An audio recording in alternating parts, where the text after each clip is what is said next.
What's going on, everybody, and welcome back to the greatest gaming podcast on the internet, the One Up Gamescast. I'm one of your hosts, Carl Sinclair, joined as always by my brother from another mother, the man with the plan, Master Chief in the streets, Master Cheeks in the sheets, Jack Gibb. How you doing, buddy?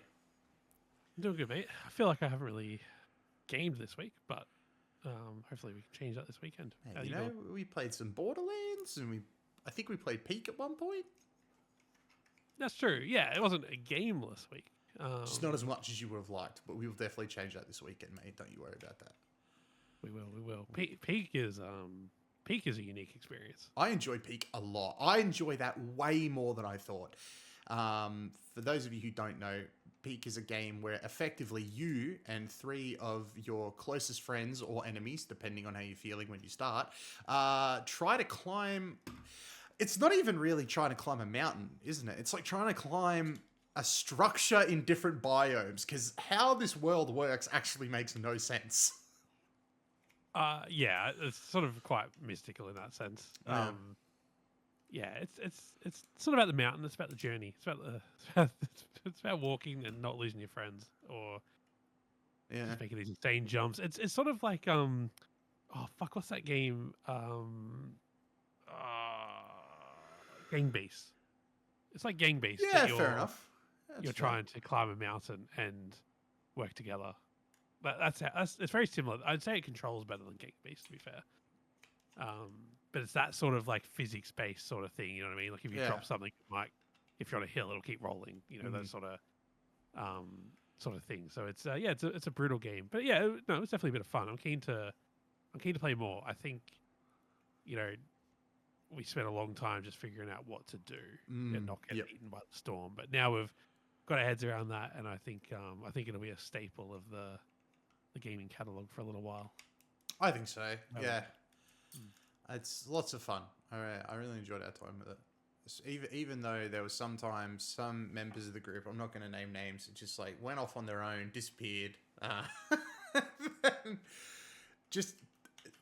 think the funniest times, some of the best times, was when there was one moment. It was bloody great when I think it was like you and me were together. I think it was you and me, and we were talking, and then maybe it was me and Jordan. I don't know, but we were talking, and then we were suddenly like, "Where's Jake?" And then just through the mic, we just start hearing him get closer, because it's like, what would you say? Like proximity chat is basically how this game works. But it's very like the further you are, the quieter it gets. Like the sound reverberates and echoes, and it's very it's cool. Quite well done. Yeah, they've done a good job there. But yeah, just all of a sudden you just hear Jake, and it's just him going, and he just disappears. Like he falls down the crack, he's gone. And it's just like, oh no. And then there's just silence. What I love is there's just silence for like 30 seconds, and then suddenly a ghost pops up. It's like, hey guys. Like, okay, so he did die down there. Good to know. Yeah, I didn't quite understand that mechanic at first. Like when you're passed out or dead and not yet become a ghost, I don't think it matters how close you are to your team. They're not going to hear you. Like, yeah, no way. Yeah, you're done.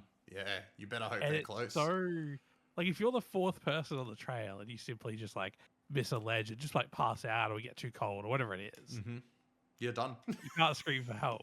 You know, and if it's like, especially if you're a bit further up the mountain where there's like blizzards and stuff, like within seconds you've lost visibility of your team. It creates some quite real moments, you know, really real stress.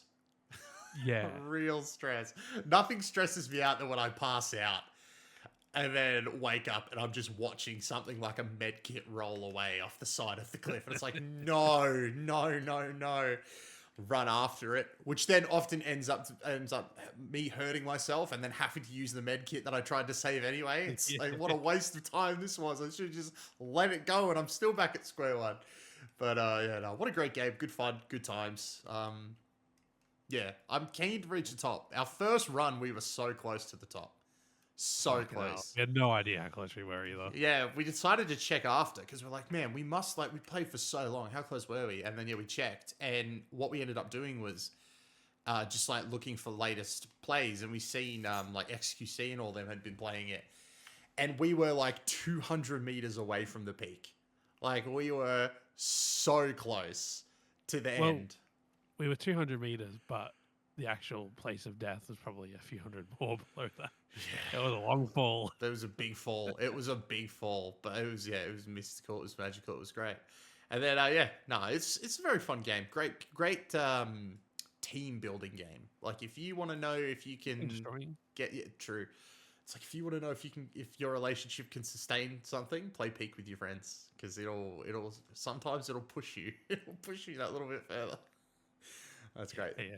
That or Rank Siege. That will also determine whether or not you guys can stay friends. Mate. You've been playing some. I was going to say, mate, Donkey Kong came out yesterday? It was yesterday, right? Yeah, yesterday. I think it was yesterday, yeah. I think so. Donkey Kong dropped yesterday. I have been playing it today. I've probably put in like 4 or 5 hours into the game. A decent chunk.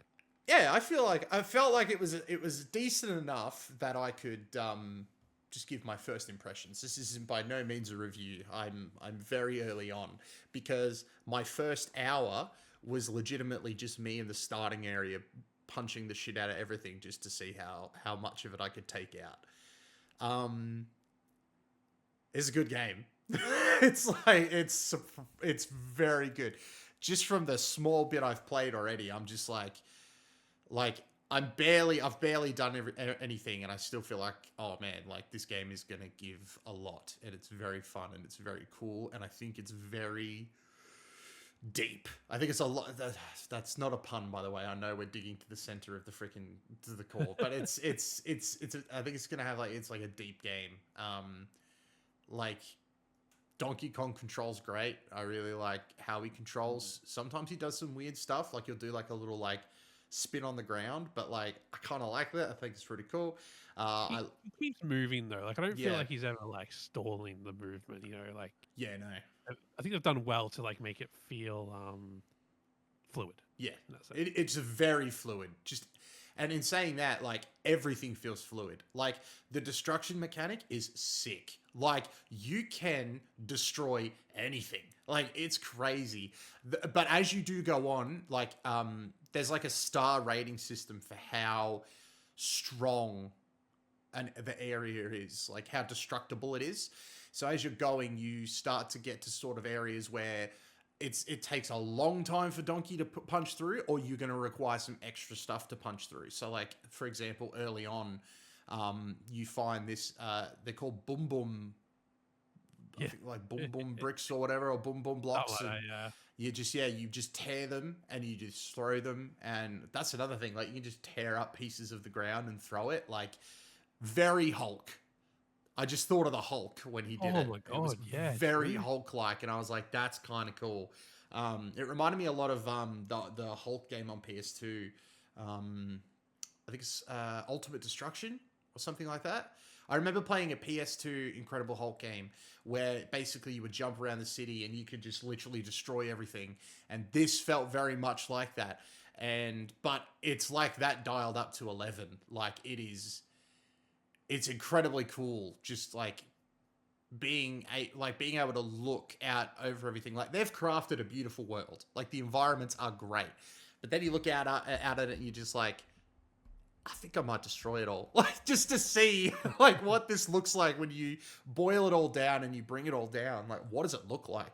And one of at the Ingot Isle at the very start, there's an area where you get in there and you've got a whole bunch of railings and stuff. And then you've got a tunnel that leads in and you've got a little water area over there. And I was just I'm just going to destroy everything just to see if it shreds the world down to nothing, or if it looks any different, right? Do I just shrink an area and it looks very much the same? And I basically destroyed everything, and it was just a completely new map. There was just new areas for me to climb, and it's almost what they did was they built a map, made a really cool looking map, put some collectibles around the place, and then they've gone in and added it's like the goo gun from Prey, where they've just added additional dirt and stuff all around it, but it's all destructible. And it's I know I'm probably not explaining it very well, but it's such an interesting sort of new way to look at like the map. It's very, very cool, and the environments themselves are really nice. Whether they're covered in dirt or whether you get rid of the dirt, like at no point do they ever look ugly, and they're also very big and spacious so far. But I think they've hit a really good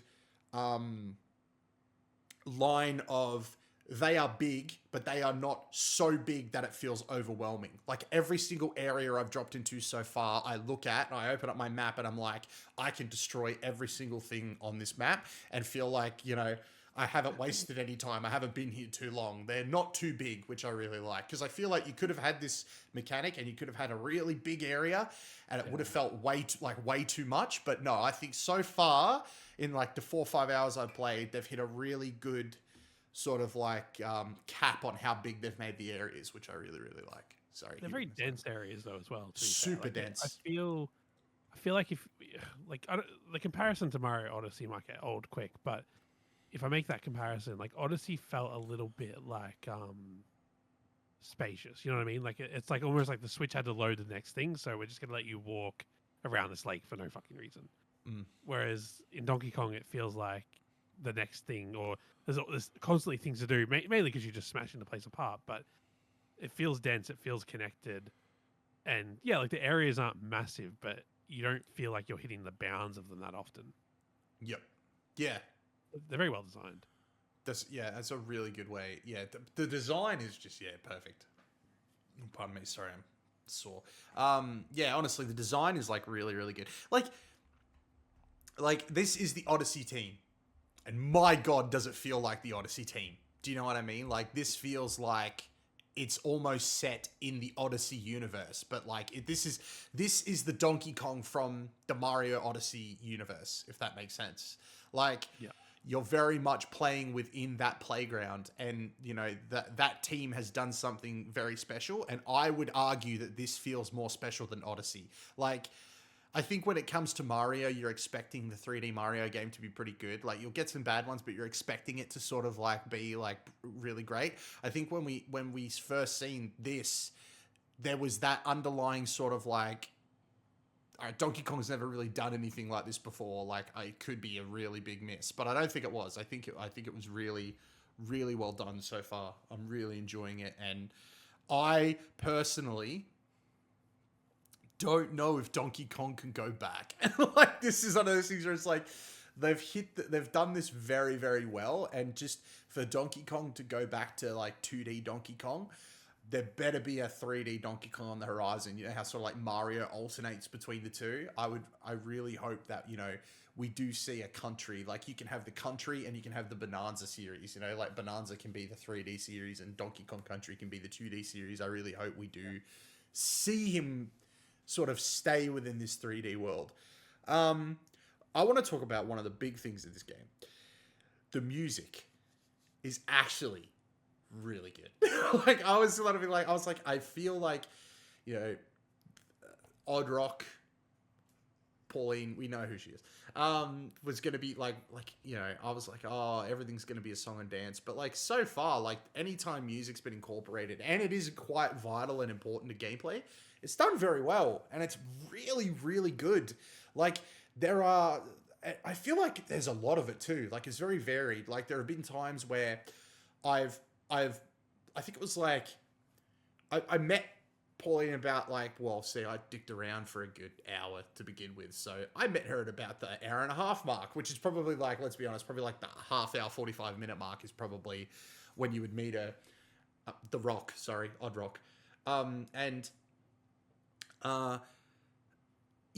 They're 2 hours later, I'm hearing different tracks and different sort of sounds and stuff, and it's kind of making me miss some of the old stuff. I'm like, oh man, like I missed that old tune, which was really, really cool. But no, the music's great. I really like it. It's also incorporated into traversal as well. So Donkey Kong will whistle, and then you follow. When he whistles, it will like send out like a little music track for you to follow, like musical notes for you to follow to your next objective. So they've really taken, the destruction of like Donkey Kong and the music of Pauline and really brought it together in the world and made them very important to each other, which I kind of like. I thought that was really, really good. That's really nice. I missed that when I played it because I turned on the the like assist navigation mode. It's just like I Oh. can't remember exactly. It was like a big arrow or something, just pointing to the next Oh, objective. right. Oh, okay. All right. Okay. That's kind of Oh, well, I've interesting. only got 15 minutes. I need to like. Yeah, no, You know, fair enough. up Yeah. a little Well, bit. that's one of the first things it asks you when you boot up the game if you want to play normal or assist mode, which I think is really cool. So if you're somebody who's going to jump I in would and play normal. Like yeah, if I buy a copy, I'll be playing normal. yeah, absolutely. Yeah, for sure. Or I'll turn on assist if I get stuck. I guess.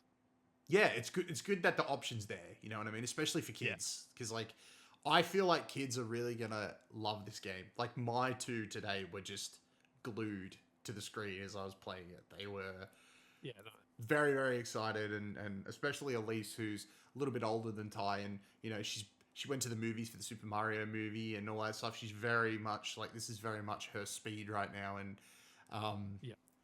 yeah, she loves Pauline, which is great for me because it means more Mario on in the house and Donkey Kong on in the house. But it's also terrible because I feel like Pauline merch is going to be really hard to find.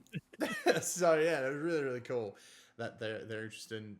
Yeah, I think there's a lot in there that is going to make it easier for kids to enjoy. And for the first time ever, really, really made the co-op make sense to me. Like, oh, this is so she can play with me, or this is so Ty can play with me, and they're not overwhelmed. They're just shooting sounds and stuff, and they're going to feel like they're contributing, like that's great. This is the equivalent of giving your younger brother an unplugged controller, but at least this time they're doing something. A bit more morally acceptable. Yeah, exactly. Yeah, I'm very excited to actually play a bit of it with her, and hopefully, she enjoys it. She's already asking for a Switch, so Christmas is coming, and I'm sure that's on the horizon. If I had one nitpick with the game, just early on, and I think it's because I haven't upgraded Donkey Kong enough yet, because he very much it's a very different kind of game to Odyssey in the fact that like Donkey Kong is sort of upgradable. He has like these skill points that allow you to do different things. I think it's hard to upgrade him early on because some of the bananas and they're really difficult to find. Yeah. But I'm like, some of them you've almost got to just come across accidentally. which I have a lot of the time, like just from bashing in walls and stuff like that, I'm just like, oh, there's a banana here. Like, okay. But even there was one banana that like I was doing my ground slam in order to do my sonar thing, and it just wasn't showing up. And I had to be very, very close to it, like incredibly close for the sonar to pick it up. So I feel like once Donkey Kong's upgraded a bit more, I might not feel this way about it. I think maybe the reason they've done it this way is because they've definitely thought very much about replayability and coming back, I think. Just because like there's some of this stuff, unless you're going absolutely batshit crazy and destroying everything, you're gonna miss. Like you're gonna miss a lot of this stuff. But once you have an upgraded Donkey Kong and you come back, I think you're really gonna be able to find everything, which is I think is what they want. I think they want you to come back. They want you to waste hours and hours and hours in this game. And to be honest, I probably will. Think about Odyssey. Like I finished that game, back in 2017 or 18 or whenever it came out, and I haven't had the urge to replay it once. I don't know if that's just me or if that's other people as well, but maybe the data shows that it didn't happen a whole lot. So maybe that's something that they were sort of early on wanting to make sure was a bit more possible or desirable. Yeah, I hope so. Because this is a great game. It's very, very good. I like it a lot. So in my 4 hours of playing, I decided to like play a little bit of each. So I played on my monitor, and I also just played in handheld mode just to see what the differences, if there were any differences. And they both play very well. I would feel. See, when it comes to these big games and these big, beautiful games, I tend to want to play them on a monitor because, like playing in handheld mode, I feel like it lessens not the experience, it lessens the grandeur of something. You know what I mean? Like, I feel like when I'm sitting down to play something like Ghost of Tsushima, I want to play it on a big screen, not like on a handheld. And when I'm playing the new Donkey Kong Bananza, like I want that title screen hit on a big screen as opposed to a little handheld, because I also feel like I'm missing something. But no, honestly, going from screen to handheld. Like you could easily do both. I think the Switch screen, it being a little bit bigger, definitely helps. Like this was where I was like starting to notice, like, okay, this makes it a little bit better. Yeah, it was. Haven't unboxed my dock yet. Oh, fair enough. So you just like, still in the box. yeah, fair enough. I saw the size of that screen. And I'm like, that's like. I actually held it up, like right where I sit to play Xbox. I held it up in front of me, and I'm like, it looks about the same size as the TV from here. Yeah, fair enough. Wait, I'm done. Fair enough. But yeah, Look at no, that one. it was yeah, it's really good handheld, really good on the monitor. Like, but you can play it either way. I've played with my Joy-Con, just one in each hand. I've played with them on the controller holder, and I've played with the Pro controller. They all feel really good to play. There's look, I'm a Pro controller guy, but like I also actually found it really enjoyable just using this thing, the inbox grip. Like it actually works really well. Also, I think another bonus is the Joy-Con feels so much bigger now. So I think it like I was very much Pro controller guy back in the Switch days because, you know, I had big hands and Joy-Cons were very tiny. But because they're a little bit bigger, it actually feels quite comfortable. I think you could play Joy-Con or you can play Pro controller and you're going to have a good time regardless. But no, all in all, so far, I think the 3D Mario team has delivered something truly special. Pun intended, groundbreaking. And just a lot of fun. And I think the one thing that makes me so happy about this is that it's a Donkey Kong game. Someone who I feel doesn't get as much love as he deserves, still looks goofy as hell, but I really, really, really, really like this game. And I think if it was a Mario game, I feel like it would be expected. But because it's a Donkey Kong game, because we were jumping into sort of like unknown territory with this, so far, no complaints. It's really good. It's really enjoyable. I'm really excited to just have a day off where I can sit there and I can jump straight in and just go to town and have a great time. I'm super excited. Yeah. Thank you for coming to my TED Talk.